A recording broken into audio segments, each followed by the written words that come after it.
اگر ایک شخص پارٹی کے خلاف بیان دے دیتا ہے یا تنقید کرتا ہے یا اپنی لیڈرشپ کو کوستا ہے تو اس کا مطلب یہ نہیں ہے کہ اس نے پارٹی چھوڑ دی۔ کنور دلشاہ صاحب، آج انفارچونیٹلی وقت بہت کم ہے، شامی صاحب کی رائے بھی ادھوری رہ رہی ہے۔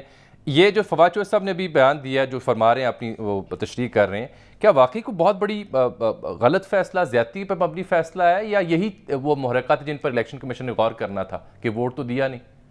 دیکھو، فواد چودھری صاحب جو ہیں وہ پی ٹی آئی کے ترجمان ہیں، ان کو حق بنتا ہے کہ اپنی پارٹی کے مفادات کے بارے میں بات کریں۔ صحیح۔ لیکن الیکشن کمیشن آف پاکستان جو فیصلہ کیا ہے وہ آئین کے آرٹیکل 63A کے تحت کیا، اس کے روح کے مطابق کیا ہے، اور جو اسپیکر قومی اسمبلی تھے اس نے آئین کے آرٹیکل 63A کے مطابق جو ہے ریفرنس نہیں بھیجا، وہ اس نے اپنی پارٹی کے مفادات کو مد نظر رکھتے ہوئے بھجوایا، اور جو کہ عام قانونی زبان میں اور جسٹس سردار رضا کے فیصلے کو ہم دیکھیں تو یہ بدنیتی کے زمرے میں آتا ہے۔ تو اس سب سے بڑی اہم بات یہ ہوتی ہے کہ جو آپ نے بھی 4 اس کے آئٹم پڑھے ہیں، انہوں نے پارٹی نہیں چھوڑی۔ انہیں جو ایفیڈیوٹ جمع کرایا الیکشن کے پاکستان میں، اس نے کہا ہم پارٹی کے وفادار ہیں، پارٹی میں شامل ہیں، پارٹی ہماری ہے، پی ٹی آئی ہماری ہے۔ تو اس کے باوجود بھی اگر وہ یہ کہیں کہ جناب ہم بیان دیا، بیان تو دیتے رہتے ہیں، بیان کی تو کوئی ویلیو نہیں ہوتی۔ اصل بیان وہ ہوتا ہے جو ایفیڈیوٹ جمع کرایا الیکشن کے پاکستان میں، اس کے مطابق الیکشن کا فیصلہ درست ہے۔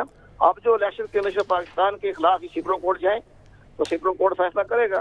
جب جرم سرزد نہیں ہوا، جب ووٹ کاسٹ نہیں کیا، نہ عدم اعتماد میں نہ وزیر اعظم کے انتخاب میں، تو وہ آرٹیکل 63A کیسے نافذ ہو سکتا ہے؟